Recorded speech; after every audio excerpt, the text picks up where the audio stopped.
चंदन नगर में भगवान शिव की असीम कृपा से प्रजा राजा और राजा के दयालु स्वभाव से बहुत खुश थी।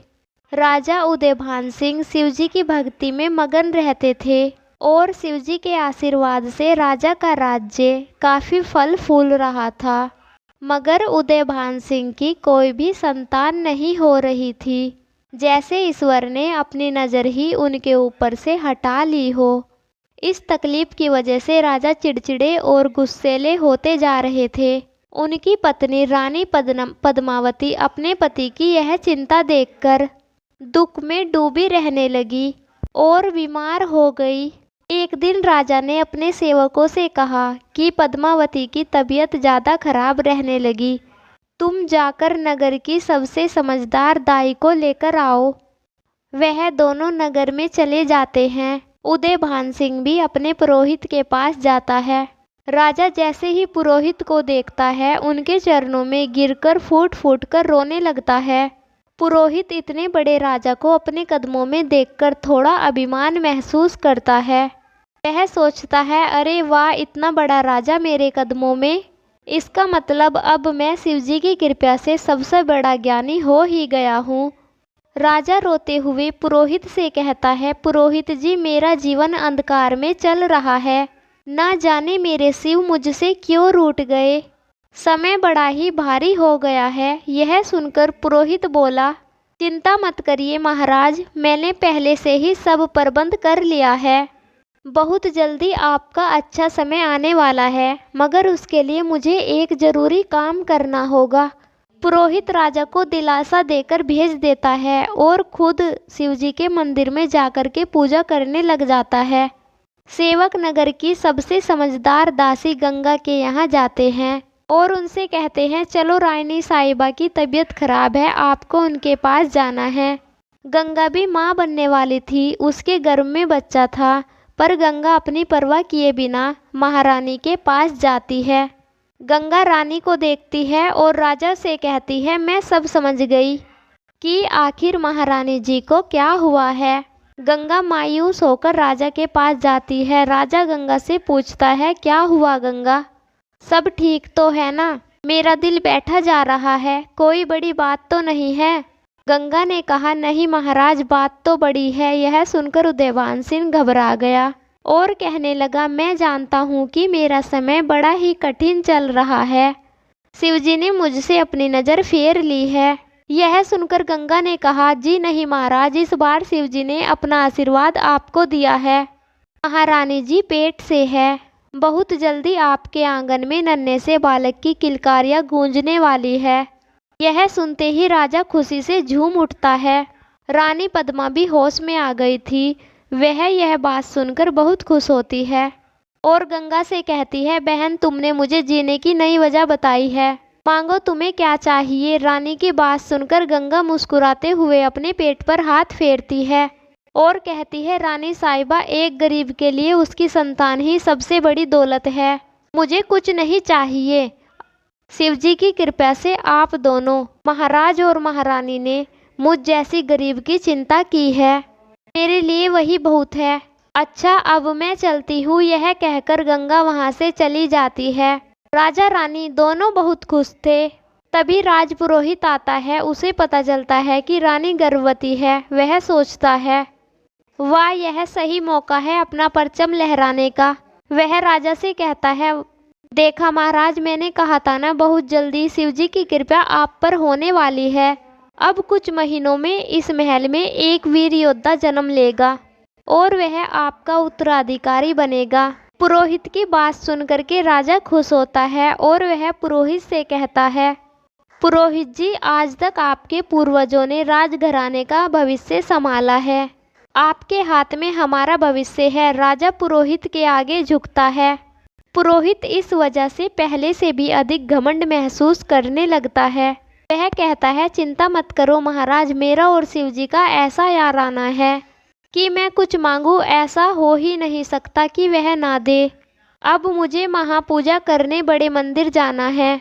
आप नगर में घोषणा करवा दीजिए कि जब तक मेरी पूजा चलेगी तब तक कोई भी बड़े मंदिर ना जाए। राजा पुरोहित की बात मान लेते हैं। और पुरोहित शिवजी के बड़े मंदिर में पूजा करने चला जाता है। दिन बीत जाते हैं, महीने बीत जाते हैं। राजा अपने पुत्र की पैदा होने की आस में दिन रात महारानी का ध्यान रखने लग जाता है। एक दिन पद्मा राजा से कहती है, महाराज आप सिर्फ अपने बेटे के ख्यालों में खोए रहते हैं, मगर यदि बेटा नहीं बेटी हुई तो? यह सुनकर राजा क्रोध में आ गया और बोला, नहीं ऐसा नहीं हो सकता। एक लड़की हमारे वंश के लिए किसी काम की नहीं। तुम्हें मुझे बेटा ही देना होगा, वरना मैं तुम्हें माफ नहीं करूँगा। पद्मा यह सुनकर के सहम गई। उधर गंगा को भी बच्चा होने वाला था और एक दिन वह दिन आया जब अचानक गंगा के पेट में दर्द शुरू हो गया। वह घर में एकदम अकेली थी। कुछ महीने बाद पहले उसके पति का देहांत हो गया था। वह हाथ जोड़कर भगवान शिव से प्रार्थना करती है, हे शिव शंभु मुझे शक्ति देना।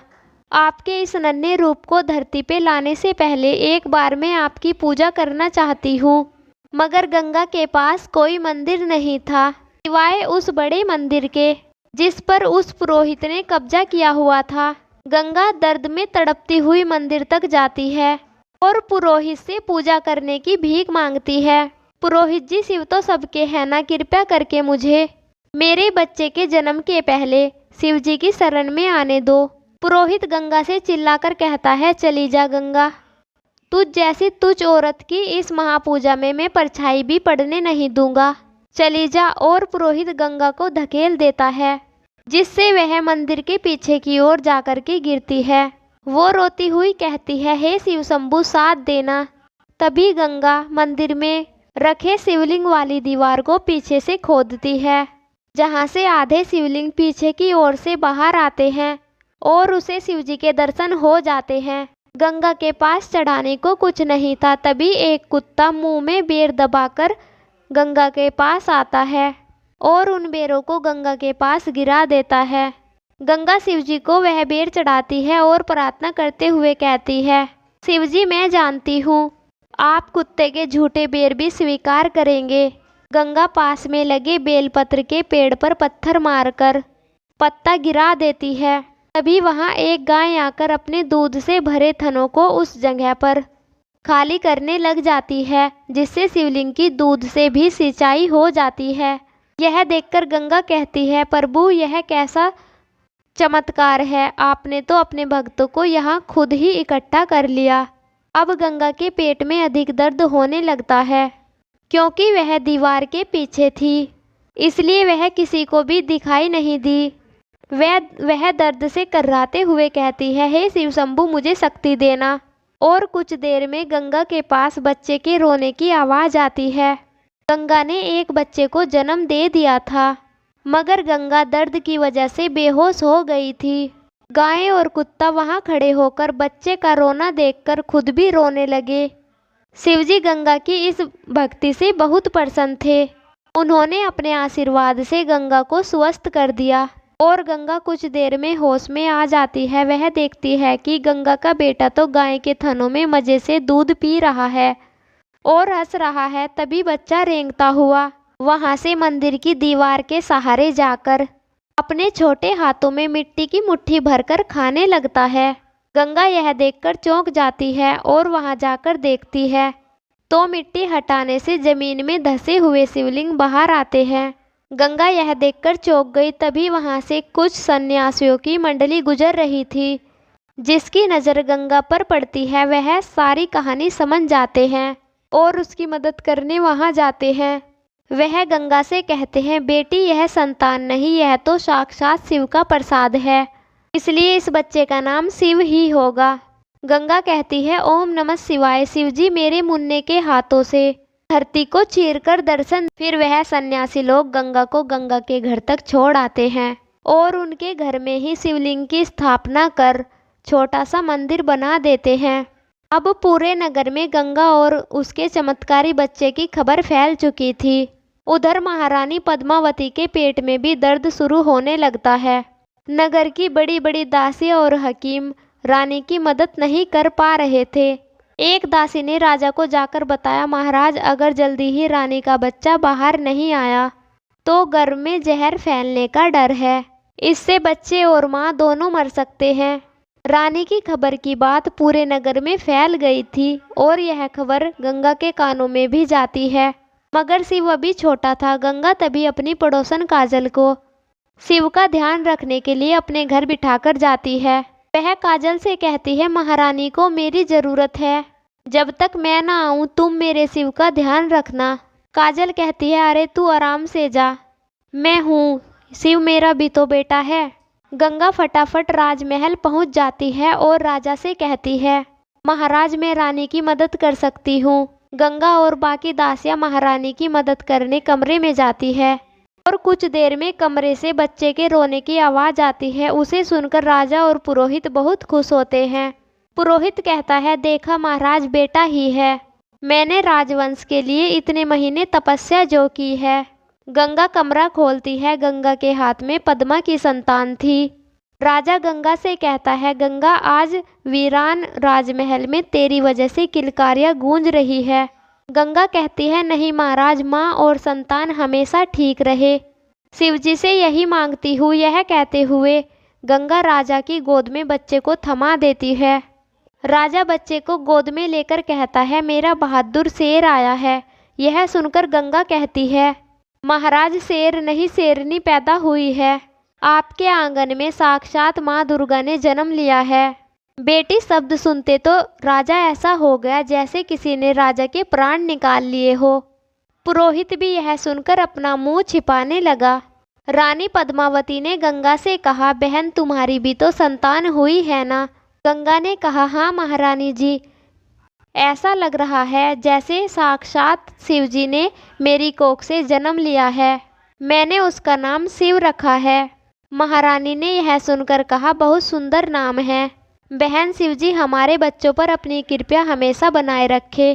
गंगा वहां से चली जाती है। पद्मा उतरा हुआ चेहरा राजा का देखती है तो चिंतित हो जाती है। उदयभान सिंह अपनी बेटी पद्मा की गोद में दे देता है और पद्मा से कहता है, पद्मा मैंने सही कहा था ना, शिवजी ने अपनी नज़र मेरे ऊपर से हटा ली। जो इतने इंतजार के बाद संतान हुई भी तो वह भी बेटी। अब मेरा वंश कौन आगे बढ़ाएगा?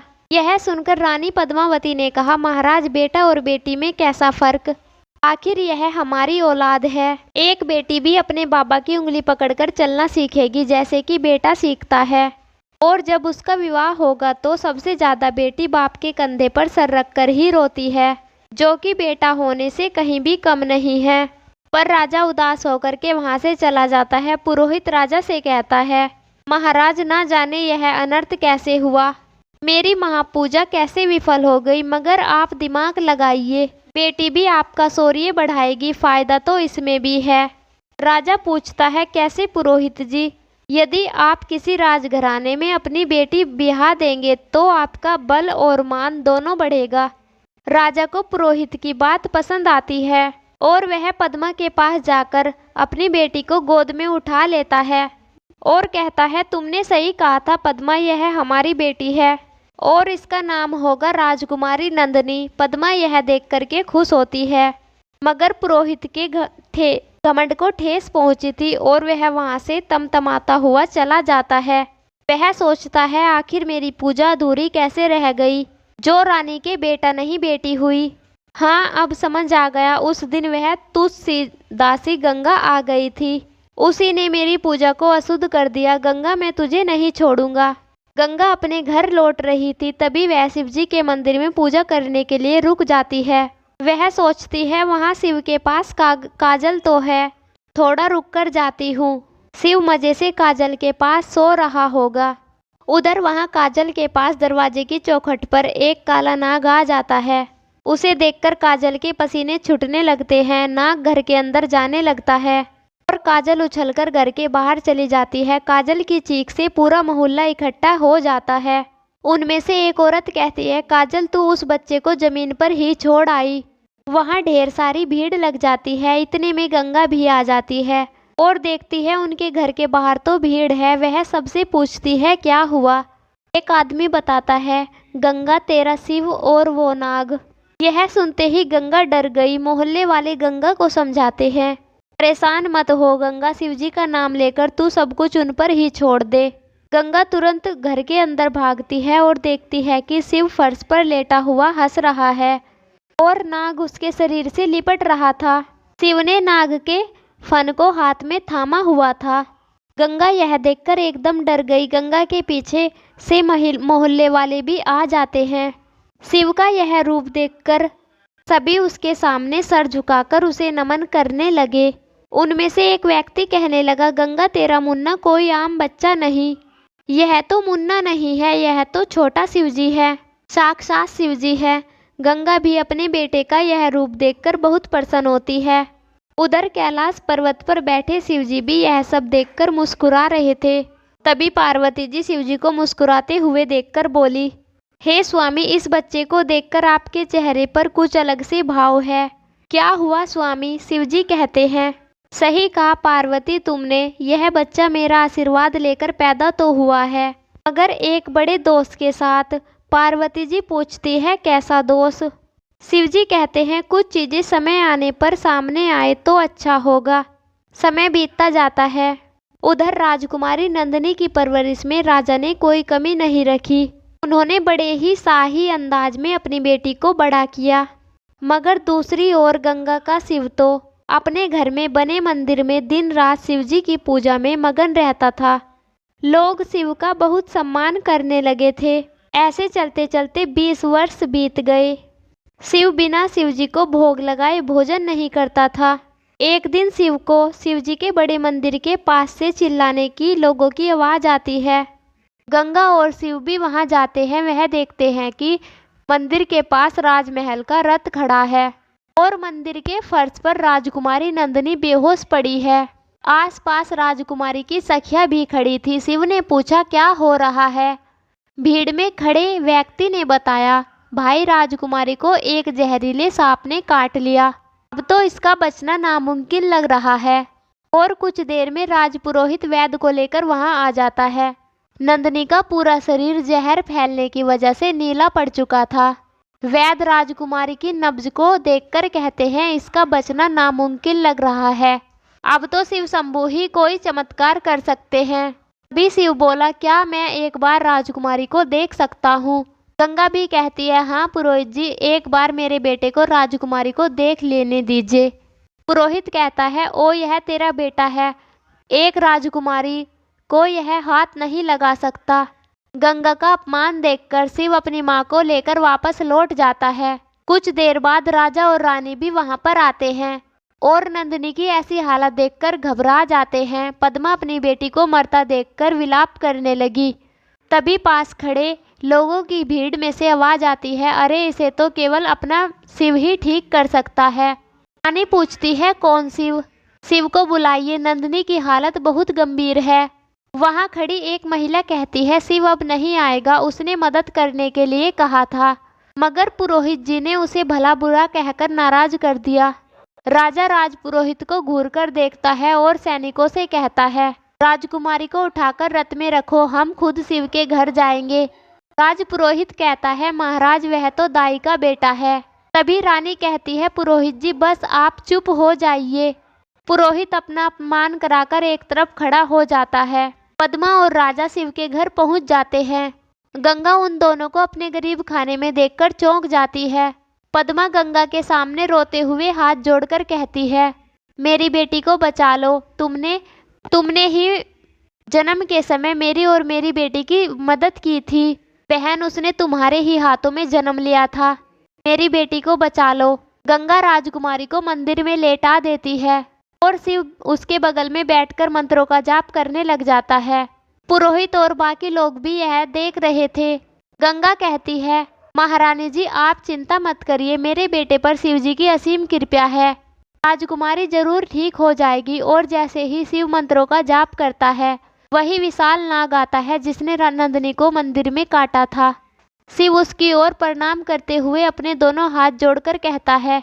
कैलाश पर्वत पर बैठे शिवजी मुस्कुराने लगते हैं और सांप नंदिनी के शरीर से सारा जहर वापस चूसने लगता है और नंदिनी के शरीर का नीलापन कम हो जाता है। सांप उसे एकदम ठीक कर देता है और वहां से चला जाता है। शिवजी के आशीर्वाद से नंदिनी एकदम ठीक हो जाती है। यह सब देख करके लोग खुश होते हैं। पद्मा गंगा के सामने हाथ जोड़कर कहती है, बहन जो चाहे मांग लो। एक बार तुमने नंदिनी को जन्म दिया था और आज तुम्हारे बेटे ने दूसरा जन्म दिया है। गंगा कहती है, नहीं महारानी, मेरा बेटा शिवजी का भक्त है और शिव भक्त किसी पर कोई एहसान नहीं करते। आप राजा और पद्मा नंदिनी को लेकर जाने लगते हैं। तभी राजा की गोद में लेटी नंदिनी धुंधली आंखों से शिव का चेहरा देखती है और धीमी आवाज में कहती है, शिव अब दिन बीतने लगे थे, मगर गंगा के मन में दबी एक चिंता उसे सताने लगी थी। एक दिन वह शिव से कहती है, बेटा मेरी एक अधूरी इच्छा तुम्हें पूरी करनी है। शिव ने कहा, हाँ माँ बोलो। गंगा ने कहा, समय आने पर जरूर बोलूंगी। उधर नंदिनी उस दिन के बारे में सोच रही थी। नंदिनी अक्सर अपनी सखियों से पूछती, क्यों री पुष्पा, तुमने उस शिव को देखा था क्या जिसने यह चमत्कार किया था? पुष्पा बोली, नहीं हमने नहीं देखा। नंदिनी बोली, अच्छा वह रहता कहाँ है? पुष्पा बोली, मैं नहीं जानती, पुरोहित ने हमें रथ में बैठने से मना कर दिया था। राजकुमारी बोली, यह पुरोहित भी शैतान की तरह मेरे जीवन के पीछे पड़ा है। पुरोहित राजा उदयभान सिंह के पास जाता है और कहता है, महाराज राजकुमारी 21 बरस की होने को है और उनकी कुंडली के दोष के अनुसार उनकी शादी अभी नहीं हुई तो उनके संपूर्ण जीवन में फिर शादी का योग नहीं है। राजा यह सुनकर के कहने लगा, यह आप क्या कह रहे हैं पुरोहित जी, मगर इतनी जल्दी शादी कैसे संभव है? महाराज सबसे बड़ी और ताकतवर सियासत डूंगरगढ़ सियासत के राजा ने हमारी राजकुमारी के लिए अपने बेटे विक्रम सिंह का रिश्ता भेजा है। यह सुनकर राजा बहुत प्रसन्न होते हैं और कहते हैं, ठीक है, हमें ये रिश्ता पसंद है। राजा और पुरोहित पद्मा और नंदिनी को बिना बताए डूंगरगढ़ के राजा के पास जाते हैं। वहां उनका बेटा विक्रम सिंह भी था। ये देखकर राजा उदयभान सिंह को झटका लगता है। विक्रम सिंह एकदम बददिमाग और पागल लड़का था। विक्रम सिंह कदलाठी से तो विकसित था, मगर उसकी बुद्धि 5 साल के बच्चे जैसी थी। उसने राजा उदयभान सिंह को धक्का मारा और तालियां बजाकर जोर जोर से हंसने लगा। अभी राजा पुरोहित को बगल में लेकर गया और कहने लगा, यह तो एक पागल लड़का है, इसके साथ मेरी बेटी का विवाह कैसे संभव है? पुरोहित ने कहा, महाराज पागल नहीं, थोड़ा सा नासमझ है, समय के साथ इसमें बुद्धि आ जाएगी। मैं इसके लिए आज से युद्ध यज्ञ करूंगा और फिर आप यह देखिए इसके साथ रिश्ता जोड़ने से आपके पास कितनी ताकत आ जाएगी। और राजकुमारी को तो बस महारानी की तरह राज करना है। लड़के से क्या मतलब, आप अपना बल और शौर्य देखिए। और बेटियां तो वैसे भी पराया धन होती है, मगर यह बेटी तो पराई होकर भी आपको कितना धन और ताकत देगी। पुरोहित की बातों में आकर राजा अपनी बेटी नंदिनी और विक्रम का विवाह तय कर देता है और वापस अपने महल में लौट आता है और पद्मा को पूरी बात बताता है और कहता है, पद्मा कल नंदिनी की शादी है और शादी यहाँ नहीं बल्कि नगर के बाहर वाले मंदिर में होगी और यह मेरा अंतिम फैसला है। पद्मा यह सुनकर कहती है, महाराज आपको क्या लगता है एक पागल के साथ नंदिनी शादी करने के लिए हाँ कर देगी? नहीं स्वामी, वह आपका ही खून है, एकदम जिद्दी। नंदिनी इसके लिए कभी नहीं मानेगी। राजा कहता है, पद्मा उसे कुछ भी बताने की जरूरत नहीं है, बस तुम उसे तैयार करके उस बड़े मंदिर तक ले आना। रानी कहती है, महाराज मैं आपकी बात कभी नहीं टालूंगी, पर इतना जरूर कहूंगी कि आप अपनी बेटी को अंधे कुएं में धकेल रहे हैं और वह कुआं आपके राजपुरोहित जी ने मिलकर खुद ही खोदा है। पद्मा अपने पति के आगे मजबूर होकर कुछ ना बोल सकी। बेचारी नंदिनी उधर बेखबर होकर सिवा के धुंधले ख्यालों में खोई हुई थी। अगले दिन बहाने से पद्मा अपनी बेटी को दुल्हन की तरह तैयार करती है। नंदिनी पद्मा से पूछती है, माँ यह किस लिए? पद्मा मन में सोचती है, मन तो कर रहा है तुझे यहाँ से दूर भेज दूँ बेटी, मगर मेरे हाथ बंधे हैं। वो नंदिनी से कहती है, बेटा तेरी कुंडली में दोष है, इसलिए बड़े मंदिर में पूजा है। नंदिनी तैयार हो जाती है और पद्मा उसे लेकर बड़े मंदिर के लिए निकल जाती है। उधर राजा और पुरोहित विवाह कैसे करेंगे इस चिंता में थे। पुरोहित राजा से कहता है, महाराज यह काम आप मुझ पर छोड़ दीजिए। अभी पुरोहित अपने 2 चेलों को आदेश देता है, सुनो, पूर्व दिशा में जो भी नौजवान लड़का दिखाई दे रहा है उसे उठाकर ले आओ, हम नंदिनी के सामने विक्रम सिंह को नहीं लाएंगे। राज पुरोहित ने डूंगागढ़ के राजा से पूरी योजना पहले ही तय कर ली थी। राजा उदयभान भी फिर से पुरोहित की बातों में आ जाता है। सैनिक पूर्व दिशा की ओर चले जाते हैं। इधर गंगा शिवा को जल देने के लिए कहती है सूर्य को, लेकिन बादल होने के कारण वह चलकर थोड़ा सा दूर चला जाता है। तभी सूरजदेव बादलों से बाहर आते हैं और शिव जल चढ़ाते हैं। शिव जल चढ़ा ही रहा था, तभी राजा के सैनिक उसके ऊपर चादर डालकर उसे पकड़ लेते हैं और उसके हाथ बांध देते हैं। शिव उनसे पूछता है, कौन हो तुम लोग और मुझे क्यों पकड़ रहे हो? वो सैनिक शिव की गर्दन पर भाला रख देते हैं और कहते हैं, अगर तूने हमारी बात नहीं मानी तो तेरी माँ को खत्म कर देंगे। और शिव चुप हो जाता है। दोनों सैनिक आपस में बात करते हैं, इसका मुंह बंद करके ले चलो। पुरोहित जी ने जैसा लड़का बताया था यह तो वैसा ही है। हर कोई पुरोहित की चाल से बेखबर था। उधर नंदिनी भी कुंड के सामने बैठ जाती है और पुरोहित कहता है, दूल्हे को लेकर आओ। यह सुनकर नंदिनी चौंक जाती है और कहती है, माँ दूल्हे को क्यों? आप लोग क्या कर रहे हैं? बेचारी पद्मा कुछ भी नहीं बोल सकी। राजा तो पहले से ही पुरोहित के विश्वास में अंधा था। वह नंदिनी से कहता है, मेरी बच्ची, मैं जो भी कर रहा हूँ वह तेरे भले के लिए कर रहा हूँ। तभी नंदिनी क्रोध में उठकर वहाँ से भागने लगती है और जैसे ही मंदिर के पीछे खड़े शिव को दूल्हा बने देखती है, उसे अपने ख्यालों वाला धुंधला चेहरा याद आता है। वह सोचती है, यही मेरा शिव है, इसका मतलब मेरा विवाह शिव के साथ किया जा रहा है। यह जानकर नंदिनी बहुत खुश होती है। आखिर पिताजी ने मेरे मन की बात कैसे जान ली। वह खुशी से जाकर वापस पूजा में बैठ जाती है और शिव को भी सेहरा बांधकर राजकुमारी के बगल में बिठा दिया जाता है। पद्मावती कहती है, महाराज मैं यह नहीं देख सकती। नंदिनी तो मन ही मन बहुत खुश थी। शिव भी मन ही मन सोच रहा था, हे शिव, यह क्या हो रहा है? क्या इन्हें पता भी है इसका विवाह किसके साथ हो रहा है? हे प्रभु, मेरे हाथ से यह कैसा अनर्थ करा रहे हो? शिव नंदिनी की मांग भरता है और उसके गले में पवित्र धागा बांधता है। नंदिनी टेढ़ी नजरों से सेहरे में शिव का चेहरा देखकर खुश हो रही थी और कैलाश पर्वत पर बैठे पार्वती और शिव भी खुश हो रहे थे। पार्वती जी कहती है, स्वामी लगता है अब सारी बाधाएं खत्म हो जाएंगी। आखिर इस जोड़ी का आज मिलन हो ही गया। शिव जी कहते हैं, देवी असली परीक्षा की घड़ी तो अब शुरू हुई है। शिव और नंदिनी का जीवन इसके आगे बहुत कठिन होने वाला है। शादी संपन्न हुई। नंदिनी बहुत खुश थी और रानी पद्मा की आंखों में दबे हुए आंसू थे। राजा रानी मिलकर नंदिनी को डोली में बिठाकर विदा कर देते हैं। राज पुरोहित राजा और रानी पद्मा के साथ बाकी लोगों को महल के लिए रवाना कर देते हैं। शिव अपना सेहरा हटाता है तो पुरोहित उसे देखकर चौंक जाता है। वह कहता है, तू तो उस दाई गंगा का बेटा है। शिव कहता है, हाँ पुरोहित जी, आपने यह क्या कर दिया? मेरा और राजकुमारी का विवाह कर दिया बिना हमारी जानकारी के। सभी सैनिक फिर से शिवा की गर्दन पर भाला रख देते हैं। पुरोहित कहता है, अगर तूने अपना मुंह खोला तो तेरी माँ का ऐसा हाल करूँगा कि वह दोबारा अपने मुंह से तेरा नाम नहीं लेगी। माँ के बारे में सुनते ही शिव डर जाता है और चुपचाप वहाँ से चला जाता है। उधर गंगा शिव के इंतजार में घर के दरवाजे पर बैठकर राह देख रही थी। जैसे ही शिव घर आया, गंगा कहने लगी, तू कहाँ चला गया था? तुझे पता है ना, तुझे मैं अपनी नज़रों से दूर नहीं कर सकती। शिव एकदम चुप था। वह बिना कुछ बोले आंगन में बने हुए शिव के मंदिर में जाकर शिव जी की आराधना करने लगता है। शिव जी पूरा घटनाक्रम देखकर मंद मंद मुस्कुरा रहे, परंतु आप भोले भंडारी बनकर मत बैठिए, मुझे भी बताइए आखिर शिव और नंदिनी की कहानी क्या है।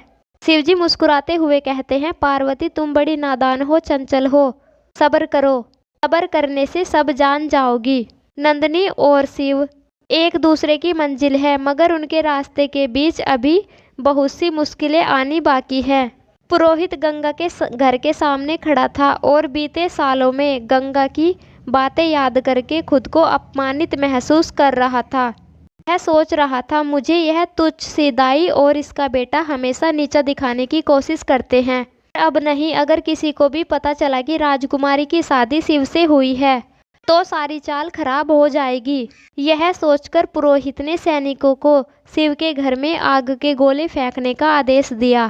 गंगा घर के अंदर ही थी और शिव घर के आंगन में बैठकर शिव की आराधना कर रहा था। जैसे ही आग के गोले घर के अंदर फेंके गए, वैसे ही वह गोले उछलकर बाहर आ गए। बाहर खड़े सैनिकों और पुरोहित के ऊपर गिर गए। शिव की आराधना की वजह से एक सुरक्षा का घेरा बन गया। इससे आग के गोले वापस पुरोहित की ओर आने लगे और बाहर खड़े सैनिकों में आग लग गई। साथ ही पुरोहित की धोती में भी आग लग गई। वह पुरोहित जलती धोती को लेकर पानी की बावड़ी में कूद गया और अपनी जान बचाई। यहाँ जैसी करनी वैसी भरनी कहावत का फल पुरोहित ने चख लिया। मगर दुष्ट इंसान को तब तक चैन नहीं मिलता जब तक स्वयं ईश्वर उसे चमत्कार ना दिखा दे। इसी तरह कहानी में पुरोहित के पाप का घड़ा भरना अभी बाकी था। वह सोचने लगता है, यह लड़का मायावी है, मुझे बड़ी चाल चलनी होगी। उधर शिव मुस्कुराता हुआ अपनी आंखें खोलता है और अपनी माँ के पास जाता है। गंगा शिव से कहती है, बेटा तेरा 21वां जन्मदिन आने वाला है। जाने आज मेरा मन क्यों घबरा रहा है। लगता है अब समय आ गया है। अब मैं तुझे वह राज की बात बताऊं। मैंने मन्नत मांगी थी कि तेरे 21वें जन्मदिन से पहले ज्योतिर्लिंग के दर्शन कर तेरी लंबी उम्र की दुआ मांगूंगी, और यदि ऐसा ना करूं तो मेरे प्राण चले जाए। यह सुनते ही शिव का मन विचलित हो जाता है और माँ से कहता है, माँ ऐसी बात मत करो, मैं आज ही यात्रा पर निकल जाऊंगा। मेरी लंबी उम्र का तो पता नहीं, पर मैं तेरी लंबी उम्र के लिए ज्योतिर्लिंग के दर्शन करूंगा। गंगा शिव का सामान बांधकर उसे विदा करती है। शिव सोचता है कुछ समय के लिए नंदिनी की बात मन में ही दबानी होगी। उसी रात को शिव कलश पात्र को लटकाए हुए यात्रा पर निकल जाता है। उधर नंदिनी के मन में शिव से आमने सामने मिलने के लड्डू फूट रहे थे। नंदिनी अपने ससुराल जाने से पहले बीच में ही कहीं रुकी थी। तभी वह अपने कक्ष में शिव का इंतजार करते हुए सोचने लगी, ऐसा होगा शिव व्यवहार में तेज हुआ तो नहीं, शकल से तो काफी सीधा है और मधुर लगता है। गंगा माँ भी तो कितनी अच्छी है, उसने मेरी जान भी तो बचाई है। वह ऐसा सोच ही रही थी, तभी कक्ष का दरवाजा खुलता है और दूल्हा अंदर आता है। नंदिनी की सांसें अटक जाती है। सामने शिव नहीं पागल विक्रम खड़ा था। तभी डूंगरगढ़ का राजा वहां आता है। नंदिनी उससे पूछती है, आप लोग कौन हैं? राजा बोलता है, हम तुम्हारे ससुराल वाले हैं, यह तुम्हारा पति है। राजकुमार विक्रम सिंह से नंदिनी कहती है, नहीं मैं इसे नहीं जानती, मेरी शादी तो शिव से हुई है, इस पागल से नहीं। यह सुनते ही धर्मराज ने नंदिनी को जोरदार चाटा मार दिया। नंदिनी और विक्रम सिंह को कमरे में बंद कर दिया। विक्रम सिंह नंदिनी को देखकर पागलों की तरह हंसने लगा। जैसे ही वह नंदिनी के पास आया, नंदिनी ने उसे धक्का मारकर गिरा दिया। उसका सर लग गया, वह बेहोश हो गया। नंदिनी सोचने लगी, हे प्रभु यह कैसी लीला है। विवाह किसी से हुआ है और भाग्य में यह पागल लिखा है। मुझे इन सवालों के जवाब ढूंढने ही होंगे। अगली सुबह राजा सैनिक को नंदिनी और विक्रम को बुलाने भेजता है। सेवक जब कक्ष में जाता है, राजकुमार विक्रम को बेहोश देखकर चौंक जाता है और वापस आकर राजा को बताता है, महाराज अनर्थ हो गया, राजकुमार बेहोश पड़े हैं और बहुरानी कक्ष में नहीं हैं। राजा कहता है, यह नहीं हो सकता, इतनी कोशिश के बाद मैं अपने लड़की का विवाह इतनी सुंदर लड़की से कर पाया था। नंदिनी यहाँ वापस नहीं आई तो मैं उस राजपुरोहित को नहीं छोड़ूंगा। नंदिनी के सवालों ने उसे रात भर सोने नहीं दिया था। वह रात में ही वहाँ से भाग गई थी। शिव पूरी रात पैदल चलने के बाद पहले ज्योतिर्लिंग के दर्शन करने पहुंचा। शिव प्रार्थना करते हुए कहता है, हे शिव अब मेरी माँ की रक्षा करना। मैं आपके शिवलिंग के आगे नतमस्तक हो गया, बस आप मेरी माँ की रक्षा करना। तभी शिव आंखें बंद करता है तो नंदिनी का हंसता हुआ चेहरा नजर आता है। शिव जी के कानों में शिव की हर बात सुनाई पड़ रही थी, मगर भोले भंडारी बस मुस्कुराए जा रहे थे। ऐसे ही चलते चलते शिवा अगले ज्योतिर्लिंग के दर्शन को निकल पड़ा। दूसरी ओर नंदिनी हाँफती हुई चंदनपुर की ओर बढ़ती जा रही थी।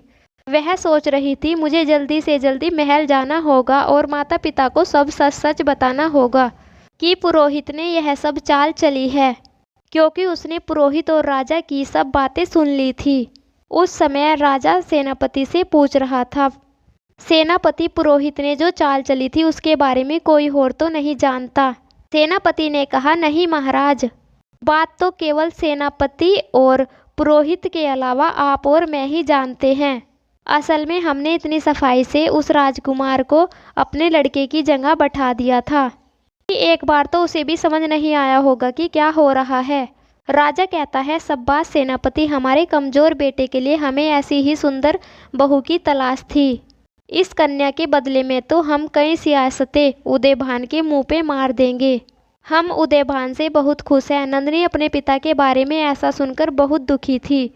वह सोच रही थी, इसका मतलब पिताजी इसके बारे में सब कुछ जानते हैं और अपने स्वार्थ के लिए उन्होंने हमारे रिश्ते का सौदा किया है। अभी नंदिनी उन दोनों की आगे की बात सुनती है। सेनापति राजा से कहता है, महाराज, उस लड़के का क्या जिसने असल में राजकुमारी से विवाह किया था? अगर उसने किसी से कुछ कह दिया तो? राजा ने कहा, एकदम सही कह रहे हो, हमें उस लड़के से खतरा है। एक काम करो, तुम कल ही उसके घर जाकर आग लगा दो और ध्यान रहे किसी को यह पता ना चले। नंदिनी यह सब सुन रही थी। वह सोचती है, मुझे मेरे शिव को बचाना होगा। और फिर यह सुनकर नंदिनी वहाँ से भाग जाती है और रास्ता भटक जाती है।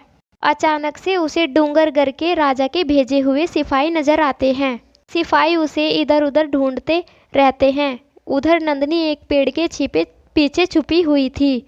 वह मन में शिवजी से प्रार्थना करती रही, हे प्रभु, अपने भक्त की रक्षा करना। शिवजी कैलाश पर्वत पर ध्यान मगन थे। तभी माता पार्वती को नंदिनी की पुकार सुनाई देती है। वह महादेव से कहती है, स्वामी, आपकी मदद की उस बच्ची को आवश्यकता है और आप आंखें भी नहीं खोल रहे। शिवजी यह सुनकर मुस्कुराते हुए आंखें खोलते हैं और कहते हैं, पार्वती, शिव तो हर जगह है तो मदद भी हर जगह है। शिवजी की कृपा से जंगल में सन्यासियों की एक टोली आ जाती है। पार्वती भी यह देखकर मुस्कुराती है और कहती है, भोले की लीला तो भोले भंडारी ही जाने। सन्यासियों की नज़र डरी हुई नंदिनी पर पड़ती है। उनमें से एक कहती है, डरो नहीं बेटी, तुम यहाँ इस फल की टोकरी में छिप जाओ, हम तुम्हारी मदद करेंगे। सारे सिपाही सन्यासियों की टोली की तलाशी लेते हैं परंतु उन्हें नंदिनी नहीं दिखाई देती। वह कहते हैं, इनमें कोई नहीं है, जाओ। नंदिनी टोकरी से बाहर आती है और कहती है, आपका बहुत बहुत शुक्रिया। सन्यासियों की एक टोलियों में से एक औरत पूछती है, क्या बात है बेटी, परेशान लग रही हो? नंदिनी बताती है, मुझे जल्दी से चंदन नगर पहुंचना है वरना वे मेरे पति को मार डालेंगे। सन्यासी कहते हैं, बिटिया तुम चिंता मत करो, हम सब भी उधर ही जा रहे हैं। सन्यासी कहते हैं, बेटी, चंदनपुर में एक ऐसी देवी है जिसके दर्शन के लिए हम उधर ही जा रहे हैं। नंदिनी पूछती है, बाबा, चंदनपुर में ऐसी कौन सी देवी है जिसके दर्शन के लिए आप जा रहे हैं? सन्यासी बताते हैं, बेटी, वहाँ गंगा नाम की एक भली औरत है जिसकी कोख में साक्षात शिवजी के रूप में एक लड़के ने जन्म लिया है। उसका नाम शिव है। नंदिनी कहती है, शिव ही तो मेरे स्वामी हैं।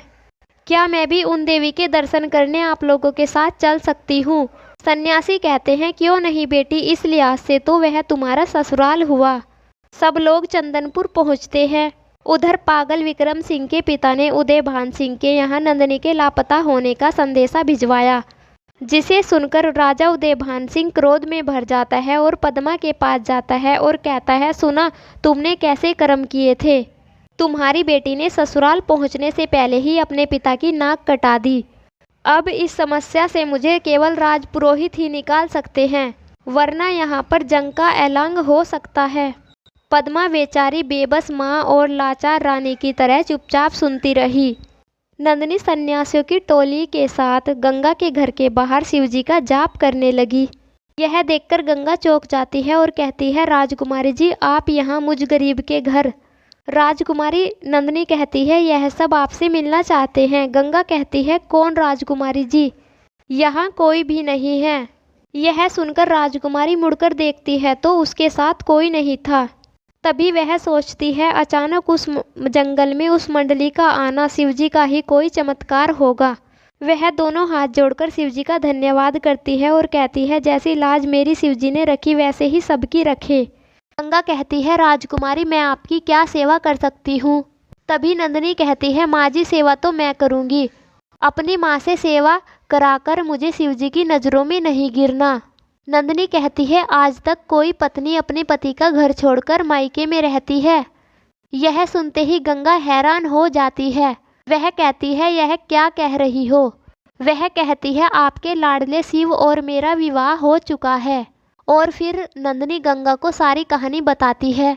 गंगा कहती है, जो नहीं होना चाहिए था वह हो गया। नंदिनी कहती है, क्या हो गया माँ जी? आपके मन में कौन सी बात का दुख छुपा है? तब गंगा कहती है, बेटी आज तक मैंने यह राज किसी को नहीं बताया, शिव से भी छुपाया है। शिव के जीवन में एक बहुत बड़ा दोष है।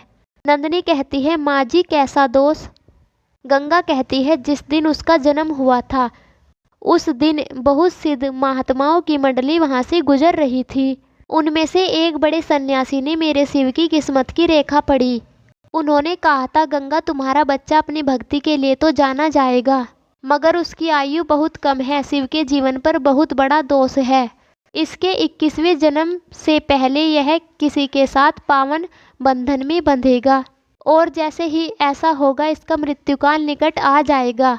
गंगा सन्यासी से पूछती है, इसका कोई उपाय नहीं है? मैं अपने बच्चे के लिए हर कठिन परीक्षा करूंगी। सन्यासी बोले, उपाय तो है, मगर यह सब शिव को ही करना होगा। 12 ज्योतिर्लिंग की यात्रा पूरी कर इसे महादेव का आशीर्वाद लेना होगा 21वें जन्मदिन से पहले। यदि वह इस होने से पहले ही यह सब कर लेता है तो उसके जीवन के सभी दोष मिट जाएंगे और वह लंबी आयु को प्राप्त करेगा। फिर नंदिनी पूछती है, माँ जी शिव कहाँ है? गंगा कहती है, शिव कल ही 12 ज्योतिर्लिंग के दर्शन के लिए चला गया है। नंदिनी कहती है, माँ जी शिव जरूर सफल होगा, मैं उसके लिए खुद शिव जी की पूजा करूंगी। तभी गंगा नंदिनी को आशीर्वाद देती है और कहती है, बेटी तू सदा सुहागन रहे। उधर डूंगरगढ़ के राजा और पुरोहित चाल चल रहे थे। राजा को पता चलता है कि शिव यात्रा पर गया है। वह अपने आदमी शिव पर हमला करने के लिए भेज देते हैं। इधर पुरोहित इन सब से बेखबर था कि शिव घर पर नहीं है। वह अपने लोगों को लेकर फिर से शिव के घर हमला करने के लिए जाता है। पुरोहित कहता है, मैं दरवाजे पर जाकर गंगा का ध्यान भटकाता हूँ, तुम घर के अंदर जाकर घर में आग लगा देना। सैनिक ऐसा ही करते हैं जैसे पुरोहित ने कहा था। इधर पुरोहित जब दरवाज़ा खटखटाता है तो गंगा कहती है, मैं दरवाज़ा खोलती हूँ। तब नंदिनी कहती है, माँ जी नहीं, आप आराम करिए, मैं जाती हूँ दरवाजे पर कौन आया है। नंदिनी जाकर दरवाज़ा खोलती है तो देखती है कि सामने पुरोहित खड़ा था। पुरोहित नंदिनी को गंगा के घर देखकर चौंक जाता है। वह कहता है, राजकुमारी जी आप यहाँ क्या कर रही है?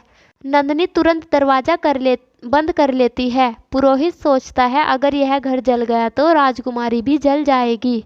पुरोहित अपने सैनिकों को रोकने की कोशिश करता है, मगर वह आग लगा चुके होते हैं। गंगा और नंदिनी आग लगने के कारण चिल्लाने लगती है। कैलाश पर्वत पर बैठे शिवजी अपने भक्त का यह विलाप देखकर और शिवजी नंदी को शिव का रूप लेकर धरती पर भेजते हैं। नंदी ने आकर मुस्कुराकर तुरंत अपनी भक्ति से आग बुझा दी और शिव के रूप में दरवाज़ा खोलकर पुरोहित की ओर देखकर मुस्कुराते हैं। पुरोहित यह देखकर फिर से चौंक जाता है। वह क्रोध में लाल पीला होकर राजमहल लौट गया। तभी गंगा कहती है, बेटा अपनी यात्रा को बीच में छोड़कर तू यहाँ क्यों आया? नंदिनी जैसे ही शिव के पास जाती है तो शिव रूपी नंदी थोड़ा सहम जाते हैं और दूर हो जाते हैं। वह कहते हैं, हे देवी अभी मेरी यात्रा पूरी नहीं हुई, तब तक किसी कन्या की परछाई मुझ पर ना पड़े तो अच्छा होगा। गंगा अपने बेटे को सलामत देखकर खुश थी। शिव रूपी नंदी जी वहाँ से चले जाते हैं। पुरोहित अगली सुबह राजमहल जाता है तो उसे राजा से नंदिनी के भाग जाने की खबर मिली। वह यह सुनकर कहता है, लेकिन महाराज राजकुमारी तो नगर की गंगा दाई के यहाँ पर है। शिव यह सुनकर राजा क्रोध में महल से निकल जाता है। उधर गंगा के घर के दरवाजे पर खटखटाहट होती है। नंदिनी दरवाज़ा खोलने आती है। जैसे ही दरवाज़ा खोलती है सामने उसके पिता खड़े होते हैं। वह नंदिनी को बालों से खींचते हुए वहाँ से लेकर जाने लगते हैं। गंगा नंदिनी को जाता देखकर शिव को बुलाने गई, मगर शिव बने नंदी अपना काम कर कर कैलाश पर्वत पर जा चुके थे। उधर एक आदमी शिव को पहाड़ी से धक्का दे देता है और इधर उदयभान सिंह नंदिनी को महल में ले आता है और एक कक्ष में बंद कर देता है। और पुरोहित से कहता है, पुरोहित जी डूंगागढ़ के राजा को संदेश भिजवा दीजिए कि उनकी बहू नंदिनी को विदा कर कर ले जाए। पुरोहित संदेशा भिजवा देता है। इधर पुरोहित को भी डूंगागढ़ के राजा का संदेशा मिलता है कि जिससे नंदिनी की शादी हुई थी उसे पहाड़ से गिरवाकर मरवा दिया गया है। राज पुरोहित यह जानकर खुश होता है। इधर पद्मा नंदिनी के कक्ष में जाती है और कहती है, बेटा तैयार हो जा, तेरे पिताजी ने तेरे ससुराल वालों और दामाद जी को तुझे लेने बुलाया है। यह सुनकर नंदिनी में जो साहस मर चुका था वह फिर से जाग जाता है। वह गुस्से में कहती है, माँ मुझे वे लेने आ रहे हैं या खरीदने। माँ पद्मा कहती है, नंदिनी तू यह क्या व्यर्थ की बातें कर रही है। नंदिनी कहती है, माँ चलिए मेरे साथ। नंदिनी अपनी माँ का हाथ पकड़कर अपने पिता के पास ले जाती है और कहती है, पूछिए इनसे कि कैसा वर ढूंढा था। पद्मा चुप हो जाती है। फिर नंदिनी कहती है, माँ इसका मतलब आप जानती थी। पद्मा कहती है, बेटी तुम्हारे पिता ने जैसा मुझे संदेश दिया मुझे वैसा मानना पड़ा। उन्होंने कभी औरत के मन को पढ़ा ही नहीं। उदयभान के कानों में यह शब्द सुई की तरह चुभे और कहने लगे, पद्मा चुप हो जाओ। नंदिनी कहती है, पिताजी माँ की क्या गलती है कि उनकी कोख में एक राजकुमार ने नहीं एक राजकुमारी ने जन्म लिया। हूँ तो मैं आपकी ही संतान, आपने तो मेरा भी सौदा कर दिया। नंदिनी कहने लगी, पिताजी आपने क्या सोचा, एक पागल से मेरा विवाह करके आप सर्वशक्तिमान बन जाओगे। इसके लिए मैं आपको क्षमा नहीं करूँगी। तभी राजपुरोहित वहाँ आ जाता है। पद्मा नंदिनी से कहती है, बोल बेटी डर मत, तेरी माँ तेरे साथ है। अपने पिता के झूठे अभिमान से डरने की तुझे अब कोई ज़रूरत नहीं है। नंदिनी कहती है, विवाह के पावन बंधन के साथ जो लड़का मेरे साथ था वह पागल विक्रम सिंह नहीं कोई और था। उन्होंने धोखे से मुझे दूसरा दूल्हा दिखाकर शादी करके पागल के साथ विदा कर दिया। राजा इस बात से अनजान था कि पुरोहित ने इतनी घिनौनी चाल चली थी। यह सुनकर पद्मा कहती है, कैसे पिता हैं आप। राजा कहता है, यह तुम क्या कह रही हो बेटी। फिर नंदिनी कहती है, माँ मेरे शिवजी ने मेरा हर कदम पर साथ दिया है। मंडप में इन्होंने जो चाल चली थी वह कामयाब तो हुई, मगर मेरा विवाह मेरी पसंद के लड़के से हुआ जिसे मैं मन ही मन प्रेम करती थी। पद्मा ने पूछा, बेटी वह लड़का कौन था। नंदिनी ने बताया, माँ गंगा काकी का बेटा शिव। पद्मा यह सुनकर बहुत खुश होती है। राजा पुरोहित से पूछता है, यह क्या कह रही है, क्या आपने दूल्हे को शिव में बदल दिया था। पुरोहित कांपती आवाज में कहता है, हाँ महाराज। राजा क्रोध में कहता है, ऐसा दुस्साहस करने की हिम्मत कैसे हुई, आप जानते हो इसकी क्या सजा हो सकती है। यह कोई खेल नहीं है। राजकुमार की जगह आपने एक मामूली लड़के को बिठा दिया। पुरोहित कहता है, महाराज अब सब ठीक है, मुझे अभी संदेशा मिला है कि वह लड़का पहाड़ी से गिरकर मर चुका है। सुनकर नंदिनी का विलाप शुरू हो जाता है। वह पुरोहित से कहती है, दुष्ट सब तेरा ही किया कराया है। और अपने पिता से कहती है, पिताजी आप भेज दो मुझे अपने नए नरक में, ले लो ऊंचे महल और बड़ी सियासतें बदले में। मैं नहीं मान सकती कि मेरा शिव मर चुका है। नंदिनी वहाँ से भागने की कोशिश करती है तो पद्मा कहती है, बेटी तू ऐसे नहीं जा सकती। पद्मा अपनी बेटी की आरती करती है और कहती है, बेटी जा, शिव तेरे साथ हैं। यह सब सुनकर उदयभान की आंखों पे जो पट्टी बंधी थी वह उतर जाती है। बेटी सही कह रही है, तेरी माँ आरती करवा के जा, भगवान भोले तेरा साथ दे। शौर्य के लोभ ने मुझे अंधा कर दिया था, मगर बेटी अब एक बाप अपनी बेटी की खुशियों की हत्या नहीं करने देगा। तभी राजपुरोहित बोला, महाराज अगर डूंगर के राजा को नंदिनी नहीं मिली तो युद्ध भी छिड़ सकता है। भान कहता है, छिड़ने दो युद्ध, अब मुझे कोई फर्क नहीं पड़ता। नंदिनी पर ऐसे सैकड़ों महल न्योछावर है, हमें अब कोई भी परवाह नहीं है। नंदिनी वहाँ से चली जाती है। राजा राजपुरोहित से कहता है, पुरोहित जी आपसे तो हम बाद में निपटेंगे। उधर शिव जैसे ही पहाड़ियों से गिरा था, ऊपर बैठे शिवजी ने नीचे फूलों की चादर बिछा दी थी। तभी वहाँ से वही सन्यासियों की मंडली गुजर रही थी जिन्होंने बचपन में शिव का नाम रखा था। वह उसे उठाते हैं और अपने साथ ले जाते हैं। जब शिव को होश आता है, मान्यवर आप सब कौन हैं, वे सन्यासी शिव को सब बता देते हैं। इतनी ऊंचाई से गिरकर भी तुम बच गए, लगता है तुम शिव जी के पसंदीदा भक्त हो। नाम क्या है तुम्हारा और कहाँ के रहने वाले हो। शिव कहता है, मेरा नाम शिव है, मैं चंदनपुर का रहने वाला हूँ। संत यह सुनकर समझ जाते हैं और कहते हैं ये वही दिव्य बच्चा है, और कहते हैं शिव तुम गंगा के बेटे हो, क्या तुम ज्योतिर्लिंग की यात्रा पर निकले हो? शिव कहता है हाँ बाबा, अब लगता है मुझे लौट जाना चाहिए, माँ को देखे इतने दिन हो चुके हैं। तभी संत शिव से कहते हैं शायद गंगा ने तुझे पूरा सच नहीं बताया। यह सच है कि अपने 21वें जन्मदिन से पहले तुमने 12 ज्योतिर्लिंग के दर्शन नहीं किए तो तुम प्राण त्याग दोगे, और इस दुनिया में गंगा के सिवा तुम्हारा कौन है? शिव कहता है नहीं बाबा, मुझे कैसे भी करके 12 ज्योतिर्लिंग के दर्शन करने होंगे। अब माँ के अलावा नंदिनी भी है जिसके लिए मुझे जीना है, मगर मेरे पास समय कम है। साधु कहता है भोले बाबा सब संभाल लेंगे, चलो तुम हमारे साथ चलो 12 ज्योतिर्लिंग के दर्शन करने के लिए। शिव सन्यासियों के साथ निकल पड़ता है। शिव के जन्मदिन का एक ही दिन बचा था। उधर गंगा भी शिव जी की दिन रात पूजा करती थी। शिव संतों से बोला आखिरी ज्योतिर्लिंग बहुत दूर है बाबा। सन्यासी कहते हैं मन छोटा मत करो, उठो और हमारे साथ चलो। लगातार चलते चलते अगला दिन होता है। शिव के जन्मदिन में 1 घंटा ही बचा था। शिव दौड़ता हुआ मंदिर में पहुंचने की बहुत कोशिश करता है और सोचता है अगर आधी रात के 12 बजे से पहले मैं उस मंदिर तक नहीं पहुंचा तो क्या होगा, और वैसा ही होता है। शिव 12 बजे तक मंदिर तक नहीं पहुंच पाता। वह पूरे 1 घंटा देरी से पहुंचता है और मंदिर की सीढ़ी पर लेटकर फूट फूट कर रोता है। मैं समय पर शिव जी के दर्शन नहीं कर पाया, माँ सब कुछ खत्म हो गया। तभी शिव रोती हुई आंखों से देखता है कि उसके सामने एक लड़की आकर खड़ी हुई है।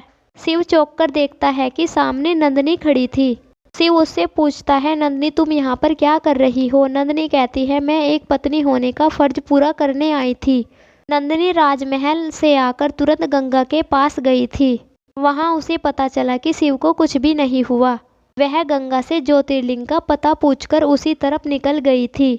आखिर 12 ज्योतिर्लिंग पर पहुंचकर वह पंडित जी से पूछती है पंडित जी मुझे अपने पति के नाम से पूजा करनी है। पंडित जी कहते हैं हाँ बेटी तुम पूजा बिल्कुल कर सकती हो। विवाह के बाद पति पत्नी जीवन में बराबर की हिस्सेदारी रखते हैं, सुख में भी और दुख में भी। यह सुनकर नंदिनी खुश हो जाती है और शिव के बदले खुद पूजा करती है। वह शिव से कहती है स्वामी आपकी यात्रा पूर्ण हुई, अब आप भी मुझे अपनी पत्नी के रूप में स्वीकार कीजिए, जैसे मैंने आपको उस दिन अपना पति स्वीकार किया था जिस दिन आपने सांप के जहर से मेरी जान बचाई थी। शिव यह जानकर खुशी से रो पड़ा और नंदिनी को गले लगा लेता है। कैलाश पर बैठे शिवजी और माता पार्वती उनको आशीर्वाद देते हैं और शिव का जीवन दोष मुक्त हो जाता है। उधर राजा उदयभान ने डूंगागढ़ के राजा से समझौता कर अपनी एक सियासत उसके नाम कर दी और उससे छुटकारा पा लिया। पद्मा अपने पति का यह करुणामयी रूप देखकर बहुत खुश होती है। शिव नंदिनी के साथ गंगा के पास जाता है और सारी कहानी सुनाता है। गंगा कुछ कहती उससे पहले ही राजा के कुछ सिपाही आते हैं और कहते हैं आप सबको महाराज ने बुलाया है। सब राजमहल में पहुंचते हैं। राजा नंदिनी को गले लगाता है और शिव को भी अपना लेता है। पद्मा भी गंगा से गले लगती है और कहती है बहन देखो नियति को कौन जानता है कि जिस बच्ची को तुमने अपने हाथों से जन्म दिया था वही तुम्हारे घर की बहू बन गई। गंगा कहती है सब मेरे शिव शंभू की कृपा है। अब बारी राजपुरोहित की थी। राजा का दरबार लगता है और सब वहां आते हैं। राजपुरोहित को भी बुलाया जाता है। राजा कहता है पुरोहित जी बताइए आपकी गुस्ताखी के लिए आपको क्या दंड दिया जाए। पुरोहित कहता है महाराज कौन सी गुस्ताखी, मैंने जो भी कुछ किया है राजघराने के लिए किया है। राजा कहता है आज तक आप जो भी कहते आए हैं वह सब हमें भ्रमित करने के लिए कहते आए हैं। पुरोहित बोला महाराज आप शिव के सबसे बड़े भक्त का अपमान कर रहे हैं। अगर मुझे क्रोध आए तो पूरे राज्य को श्राप दे सकता हूँ। तभी बीच में शिव बोल पड़ता है और कहता है महाराज माफ़ करिए मैं पुरोहित जी से कुछ कहना चाहता हूँ। शिव कहता है पुरोहित जी आप शिव के भक्त भले ही होंगे मगर शिव ने आपको क्या अपना भक्त स्वीकार किया है? पुरोहित क्रोध में कहता है मूर्ख लड़की तू यह क्या बोल रहा है? शिव कहता है वही जो आप सुन रहे हैं पुरोहित जी।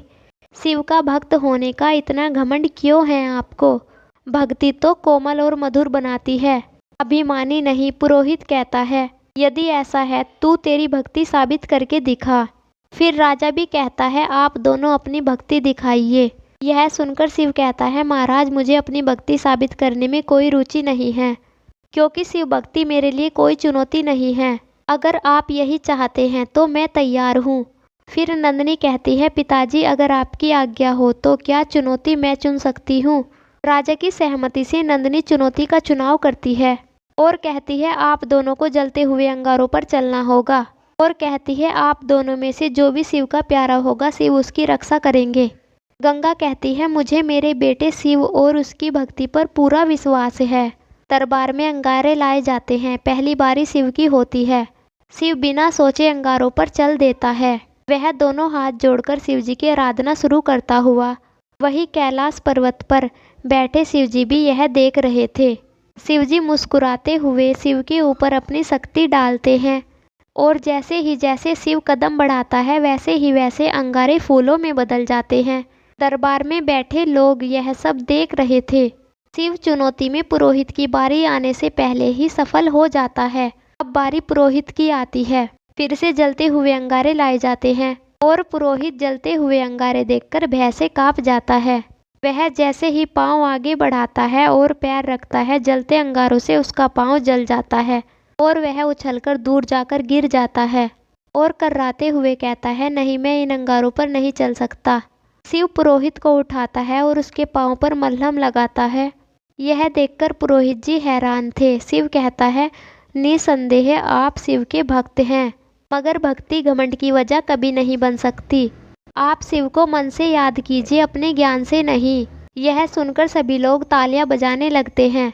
पुरोहित बहुत शर्मिंदा होता है और अपना सर झुका लेता है। तो मित्रों आपको यह कहानी कैसी लगी? अगर कहानी पसंद आई हो तो वीडियो को लाइक करके कमेंट बॉक्स में ओम नमः शिवाय ज़रूर लिखें। अगर आप चैनल पर पहली बार आए हैं तो चैनल को सब्सक्राइब करके पास वाले बेल आइकन को प्रेस करें, जिससे हमारी आपके पास हर वीडियो आती रहे। तो यहाँ तक बने रहने के लिए आप सभी का धन्यवाद।